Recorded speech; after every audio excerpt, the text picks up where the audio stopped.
सांपला के सीताराम हलवाई फिरौती मामले में रोहतक पुलिस को मिली बड़ी कामयाबी। सीताराम स्वीट्स पर सुबह सवेरे फायरिंग करने वाले 3 बदमाशों को एवीटी टीम ने किया गिरफ्तार। आरोपियों ने शराब के नशे में बनाई थी 1 करोड़ की फिरौती मांगने की योजना। एसपी रोहतक हिमांशु गर्ग ने प्रेस कॉन्फ्रेंस में किया खुलासा। शुरुआत में क्लूलेस महसूस करने वाली पुलिस टीम कैसे पहुंची अपराधियों के गिरेबान तक। प्रारंभिक पूछताछ में किसी बड़े गिरोह से नहीं मिला है इन बदमाशों का कोई कनेक्शन। रोहतक पुलिस के एवीटी स्टाफ आज तीनों आरोपियों को करेगी कोर्ट में पेश। तो जैसा कि आप जानते हैं कि आज से 3 दिन पहले यानी कि 7 तारीख को सांपला शहर में एक घटना हुई थी जिसमें काले रंग की स्कॉर्पियो गाड़ी में कुछ अपराधी आए थे और सीताराम नाम की जो एक मिठाई की दुकान है सांपला में, उसमें उन्होंने फायरिंग करी थी और एक पर्ची फेंकी थी जिस पे 1 करोड़ रुपए की रंगदारी मांगी गई थी। तो मामले की गंभीरता को देखते हुए हमने इमीडिएटली वहाँ पर केस रजिस्टर करके और हमारी सारी क्राइम टीम्स उसी दिन से एक्टिवेट हो गई थी। मैं स्वयं भी वहाँ पर विजिट करके आया था अगले दिन और उनसे मिल के आया था और काफ़ी प्रयास जिला पुलिस ने उस वारदात को ट्रेस करने के लिए उसी दिन से शुरू कर दिए थे। तो उसी क्रम में मुझे बताते हुए आपको खुशी हो रही है कि हमारी क्राइम टीम्स ने, स्पेशली जो हमारी एवीटी की टीम है जिसमें सब इंस्पेक्टर सतीश जिसके इंचार्ज हैं, उन्होंने इस वारदात का खुलासा कर दिया है और इस वारदात में जो 3 आरोपी हमने गिरफ्तार किए हैं जिन्होंने घटना को अंजाम दिया था, मैं उनके बारे में डिटेल आपको बता देता हूँ। एक का नाम है नवीन उर्फ भांजा। ये रहने वाला खेड़ी साद का है लेकिन फ़िलहाल ये अभी सांपला में रहता है। दूसरा व्यक्ति जो है वो अमित उर्फ मीता है। ये छारा गांव जो झज्जर में पड़ता है वहाँ का रहने वाला है। और तीसरा व्यक्ति है कपिल उर्फ भोलू।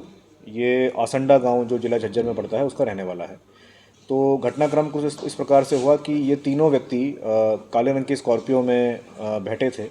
सांपला से ये साथ में बैठ के शराब पी रहे थे। गाड़ी में बैठ के इन्होंने काफ़ी मात्रा में शराब पी और रात में काफ़ी इन्होंने गाड़ी घुमाई है। सांपला से पहले रोहतक आए हैं, रोहतक से फिर ये वापस झज्जर की तरफ गए हैं और फिर काफ़ी ज़्यादा शराब, पूरी रात करीब करीब इन्होंने शराब पी है।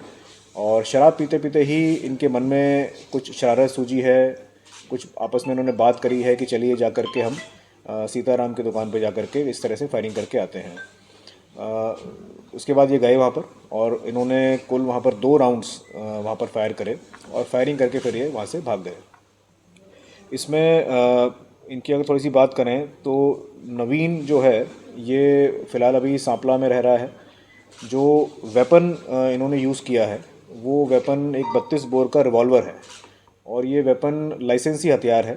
ये नवीन के जो मामा हैं, जो जिनकी डेथ हो गई थी 2020 में, ये उनके नाम पे लाइसेंस था और ये तब से उनकी डेथ के बाद से इसके पास ये वेपन पड़ा हुआ था। इसने कभी भी ये वेपन को जमा नहीं किया।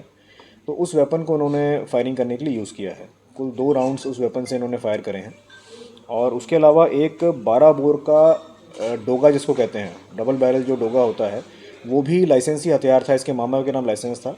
हालांकि उस दिन ये हथियार 12 बोर वाला वो नहीं साथ में लाए थे, लेकिन फिर भी जब हमने इनको गिरफ्तार किया तो इनके घर से हमें ये 12 बोर का जो डोगा है ये बरामद हुआ है। इसको पुलिस ने अपने कब्जे में ले लिया है। ये जो नवीन है व्यक्ति, इसका एक हमने प्रीवियस रिकॉर्ड जब चेक किया तो एक मुकदमा इसके खिलाफ दर्ज मिला 307 का। इसने एक फायरिंग इंसिडेंट किया था 2019 में। उसके बाद से ये करीब 10 महीने के आसपास जेल में रहा था और मई 2020 में इसकी जेल से ज़मानत हुई थी, तब से ये बाहरी है। दूसरा जो व्यक्ति है अमित उर्फ मीता, जो कि छारा गांव का रहने वाला है, उसके खिलाफ हमें 2 मुकदमे पहले के मिले हैं, जिसमें से एक मुकदमा तो पुलिस से झड़प का है। कोई पुलिस कब्जा कार्रवाई के लिए गई थी तो उसमें कुछ पुलिस से इसकी झड़प हुई थी और दूसरा मुकदमा मामूली लड़ाई झगड़े का है। तीसरा व्यक्ति जो कपिल मैंने बताया था, वो उसके खिलाफ अभी तक कोई आपराधिक रिकॉर्ड हमें नहीं मिला है। तो ये 3 लोग उस दिन साथ में बैठ के आए थे और अमित जो है, जो मैंने बताया, दूसरा व्यक्ति जो है अमित उर्फ मिता, वो गाड़ी उसकी थी जो काले रंग की स्कॉर्पियो इसमें इस्तेमाल हुई है। वो काले रंग की स्कॉर्पियो अमित उसका ओनर है।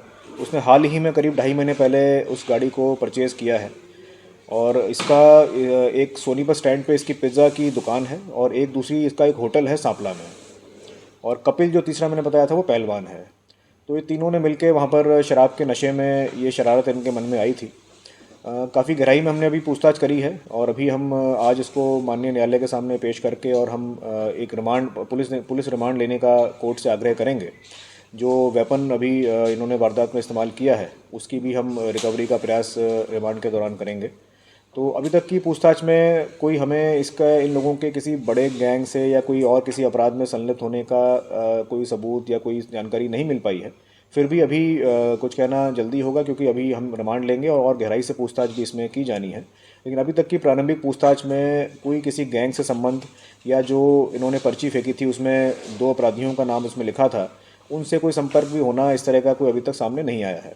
तो अभी तक की जांच तो यही कहती है कि इन्होंने शराब के नशे में आपस में शरारत करने के लिए, और ऐसा भी कुछ नहीं समझ में आया है कि सीताराम हलवाई से इनकी कोई पहले की रंजिश हो या कोई पहले की दुश्मनी हो, ऐसा भी कोई नहीं सामने आया है। और इनके खिलाफ पहले कोई एक्सटॉर्शन के या इस तरह के आपराधिक मामले भी कोई दर्ज होते हमें नहीं रिकॉर्ड में मिले हैं। तो अभी तक की जांच तो यही कहती है कि इन्होंने आपस में शराब के नशे में ये शरारत करने के लिए ये चीज़ करी है। तो फिर भी लेकिन अभी आगे और जांच हम करेंगे, रिमांड के दौरान और गहराई से हम पूछताछ करेंगे। इस पूरे प्रकरण में अच्छी बात ये रही कि सांपला कस्बे में काफ़ी बहादुरी लोगों ने दिखाई। मैं जब वहाँ गया भी था अगले दिन, तो किसी प्रकार का भय का माहौल, जैसा कि अपराधी चाहता है कि भय का माहौल क्रिएट हो, वैसा माहौल क्रिएट नहीं हुआ था। अगले दिन फायरिंग के अगले दिन भी दुकान पे ग्राहक आ रहे थे, दुकान चल रही थी, आसपास की पूरे बाज़ार की दुकानें खुली थीं और पूरा जैसे बाज़ार में चहल पहल रहती है वो थी।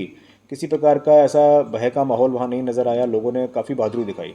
तो इससे मुझे पूरा विश्वास है कि जो अपराधियों के जो हौसले हैं वो पस्त होंगे और लोगों आगे भी इस तरह की जो वारदात कोई करेगा उनको भी हम सख्ती से निपटेंगे। क्योंकि जो घटना अभी हाल ही में हुई थी गोहाना में, उसमें काफ़ी मीडिया में भी उसका वर्णन हुआ था, अखबारों में भी आया था। तो इस घटना की जानकारी इनको थी।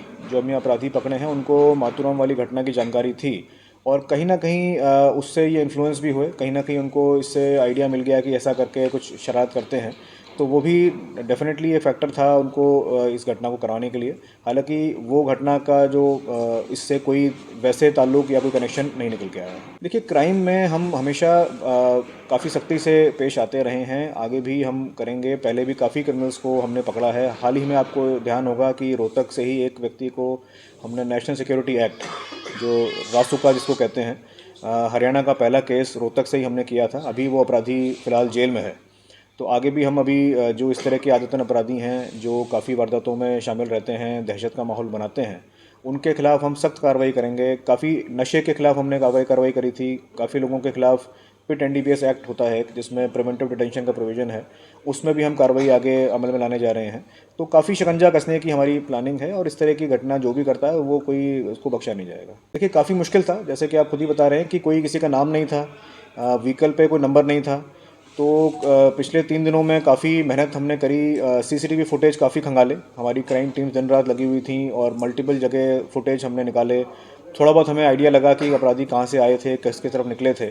और काले रंग की स्कॉर्पियो पे भी हमने काफ़ी रिसर्च करी। हमने ये जाना कि किन किन के पास काली स्कॉर्पियो हो सकती है। जगह जगह हमने समर्थन मांगा, लोगों से, सरपंचों से कांटेक्ट किया, क्योंकि काले रंग की स्कॉर्पियो बहुत ज़्यादा संख्या में नहीं होती है।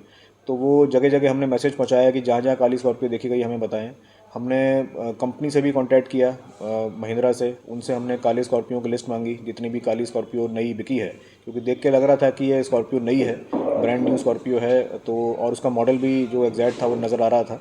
तो उस मॉडल की काले रंग की स्कॉर्पियो की डिटेल भी मांगी गई। तो काफ़ी ज़्यादा इसमें प्रयास हुए हैं। उसी के चलते फिर ये फाइनली हमने ज़ीरो इन किया और फिर इन अपराधियों को पकड़ा।